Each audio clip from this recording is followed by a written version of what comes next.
This is insane. If you've spent any time in the bushcraft community, you already know James Harris, the man behind Junkyard Fox Outdoor Adventures. James is the kind of person who doesn't need much to survive.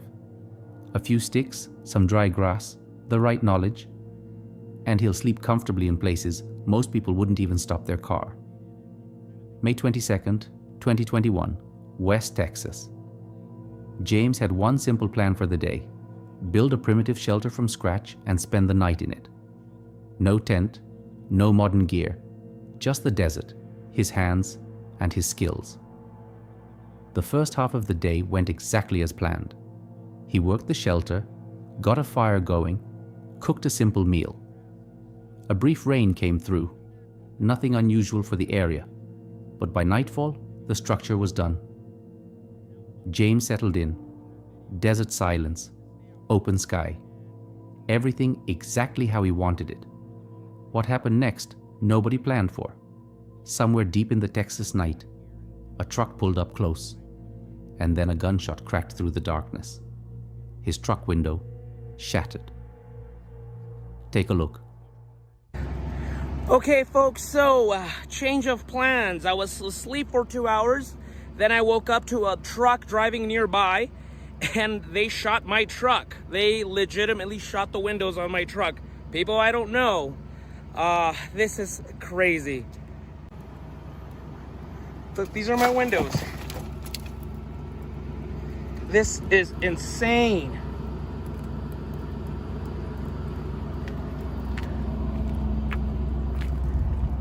Once again, I have no clue who these people are. They're just drunks. I could hear the loud music. That's what woke me up. And sure enough, so I'm guessing this trip is over. Oh man, what a mess. So my evening turned out to be very different from what I was expecting, as you can imagine. I drove home. I did stop on the way back. I did stop to speak to Horizon Police Department.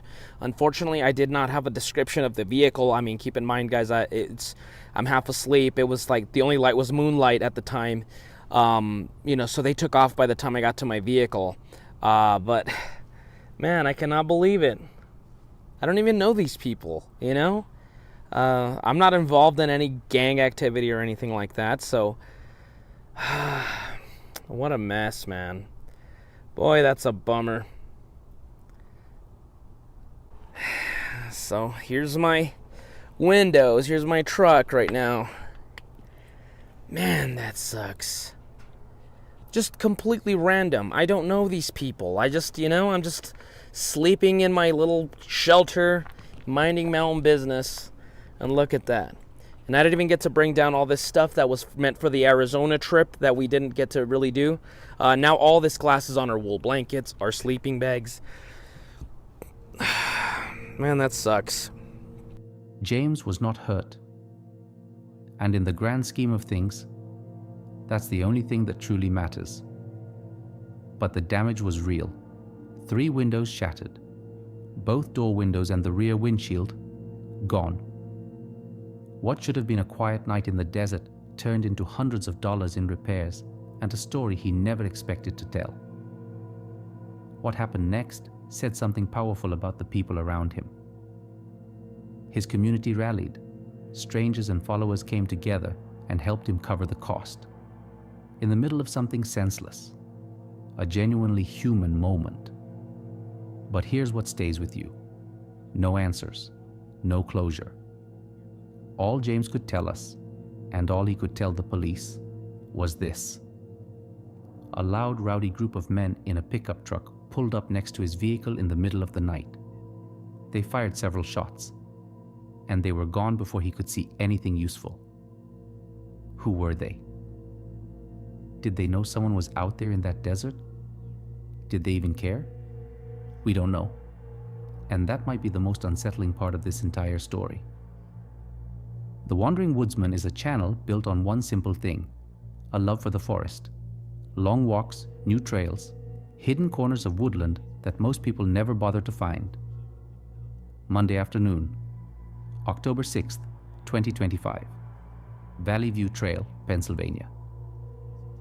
The sun was still up, the air was warm, birds were calling from somewhere nearby. By every measure, a perfect autumn day for a walk.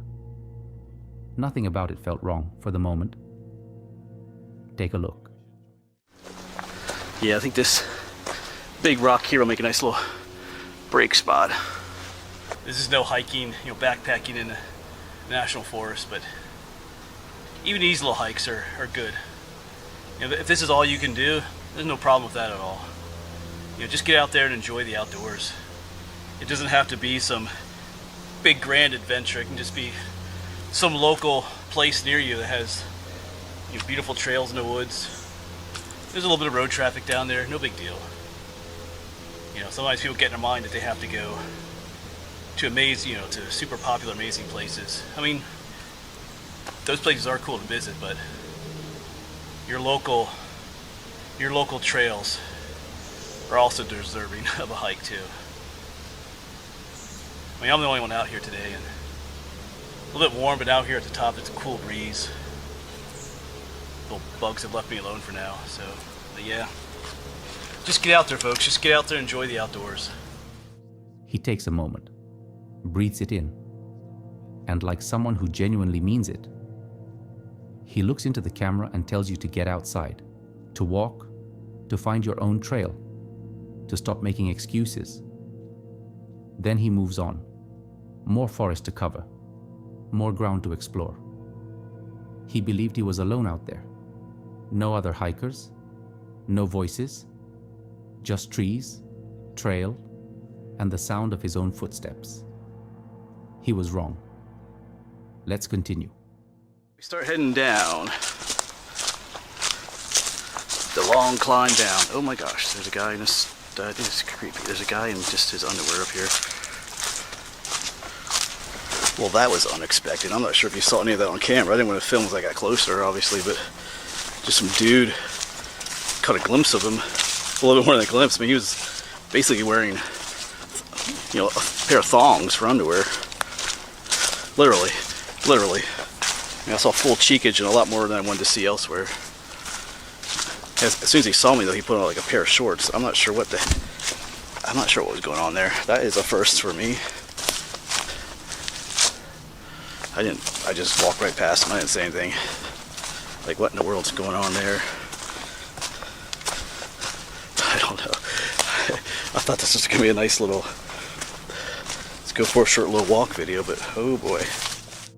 A man with that much time in the forest thinks he's seen everything. Every animal, every weather shift, every strange sound the woods can make at night. You build a kind of confidence out there, a feeling that nothing can genuinely surprise you anymore. He was surprised. There, moving between the trees, a man. No shirt, no pants, just walking. Calm, unhurried, carrying the rest of his clothes in his hand like he'd simply decided the forest was his living room.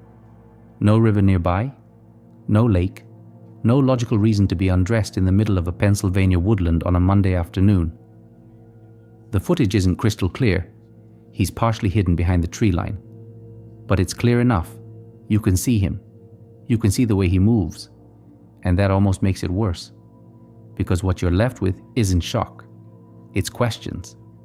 Our guy kept walking, didn't stop, didn't ask. Just passed by like two people crossing paths on a city street.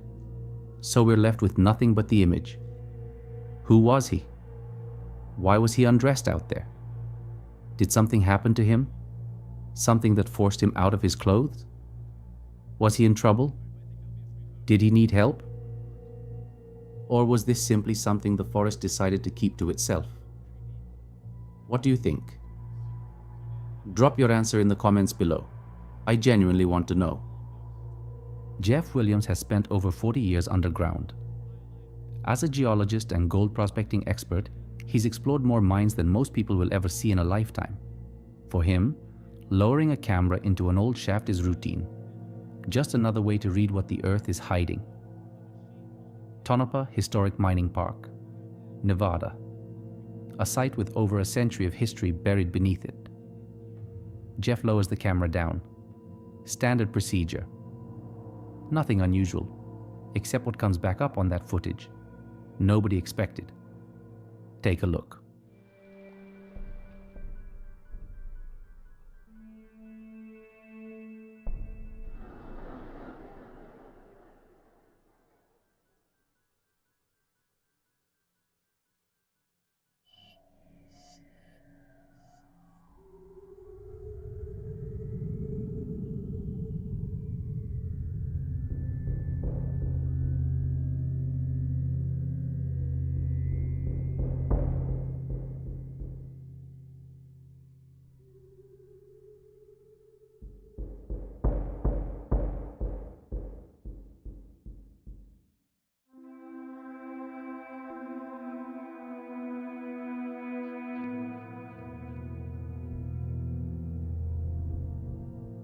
Now, before your mind goes too far down that road, there's something worth mentioning. It's entirely possible this was staged. A prop, a prank, something left behind deliberately for exactly this kind of reaction. Jeff himself hasn't confirmed what those remains actually were. But here's the thing. Tonopah has real history. Dark history. Men died in these mines, cave-ins, accidents, fires.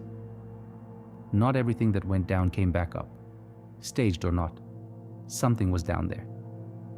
And now you've seen it too. Jake Travis isn't the kind of person who looks for comfort in the outdoors. No designated campgrounds, no crowded trails. The further from people, the better. That philosophy is the backbone of the Hoggett Project, and it's exactly what makes his footage feel different. There's a rawness to it, an atmosphere that's hard to fake.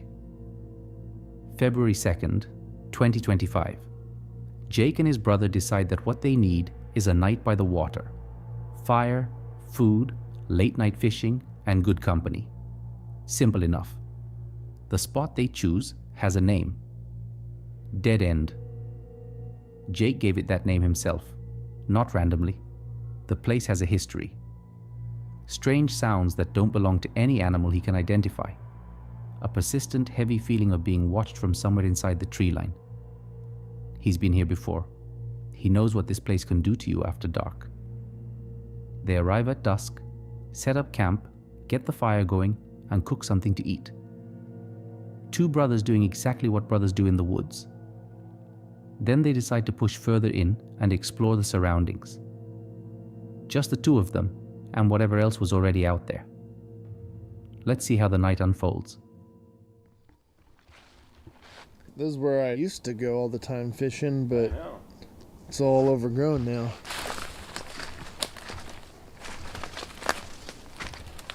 Something came through here.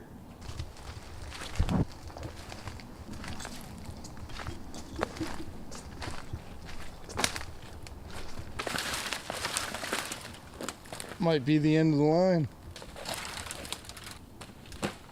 A tree fell. There we go.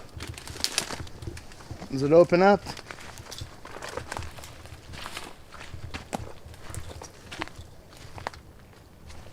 No, not quite.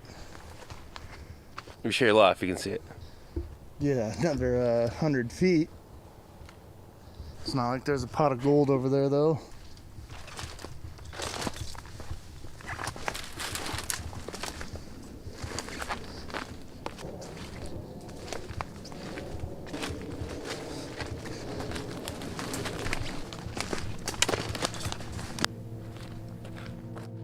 They make it back to camp. The exploration is done. Jake settles into his hammock, his brother puts out the fire, and for a moment, it feels like the night might just end quietly. It doesn't. What starts as distant sounds slowly moves closer. Something in the tree line, something in the camp itself. And then, the geese on the lake erupt. Not a gradual disturbance. A sudden panicked chaos that cuts straight through the darkness. In the wild, geese don't react like that without a reason. Something triggered them. Something close. Jake stays still. Listening. His heart doing what any rational heart would do in that moment. Let's hear what he recorded.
Over 20 years ago now, when I was about 15 years old, I heard a really creepy, like, baby rattle sound, and that's where I decided to camp, you know. It doesn't seem like a creepy place, but it was a strange thing that happened, no doubt. Right before going to bed, one of the geese sounded like something picked up one and was smacking it back and forth in the water.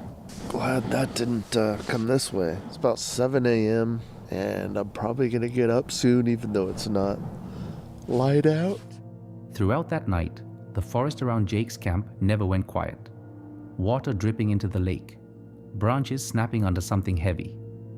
Sounds that don't have easy explanations when you're lying alone in a hammock at 2 a.m.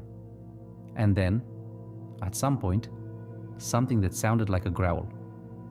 And no, before you ask, that wasn't Jake snoring. The next morning, Jake talks about a specific moment that stuck with him. A sound from the lake. Sudden, violent, like something had grabbed one of those geese straight out of the water. Listen carefully to what his camera picked up. You got these geese? Uh-huh. What are they doing?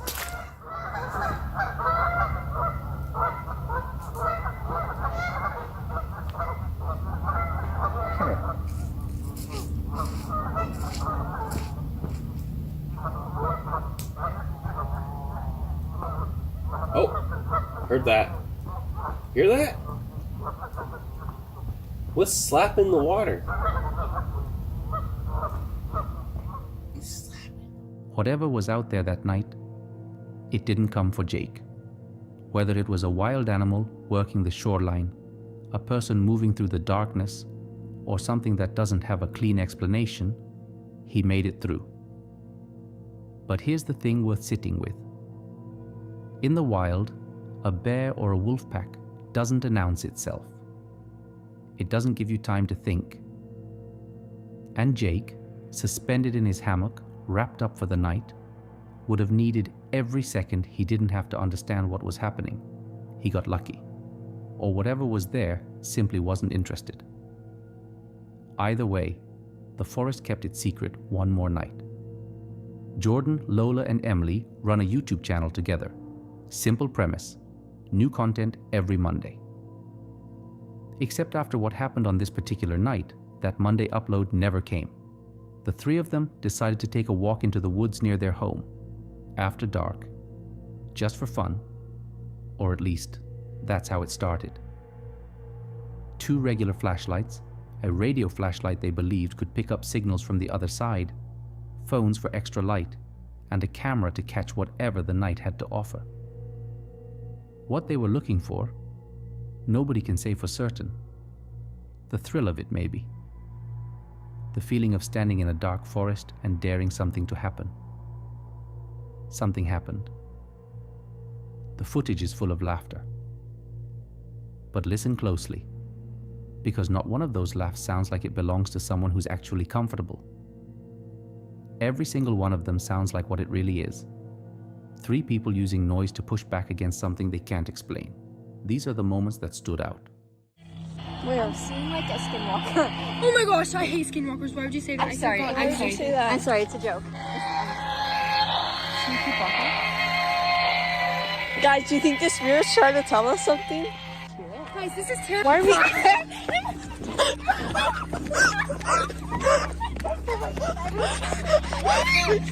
Oh my god. I'm literally like, I swear $1 million. I promise I just saw it. I swear $1 million I just peed right there.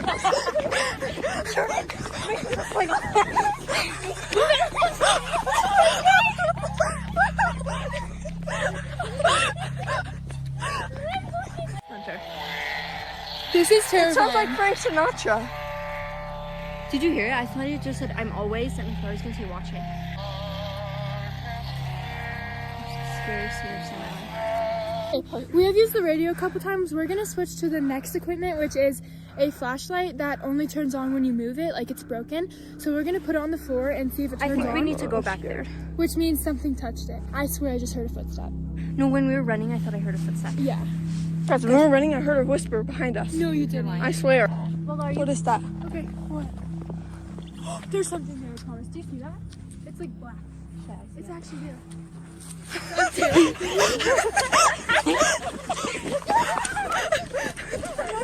I saw something. I freaking saw something. I saw it.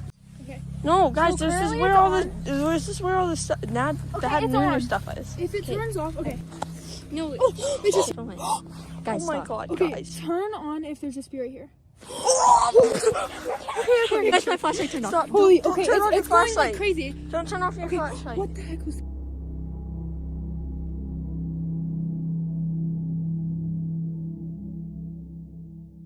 Oh, It got brighter. What does that mean? It means I heard Did you hear it. that? Oh my god, I heard it quite old.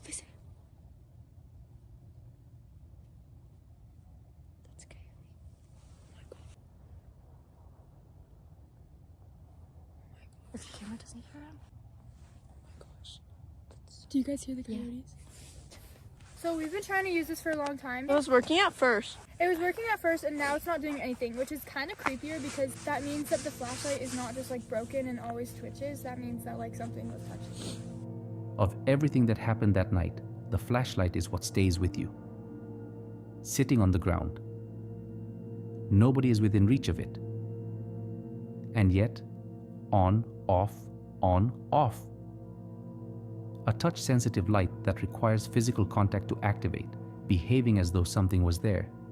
No wind explanation, no logical reason. Just a flashlight doing something it shouldn't be able to do on its own.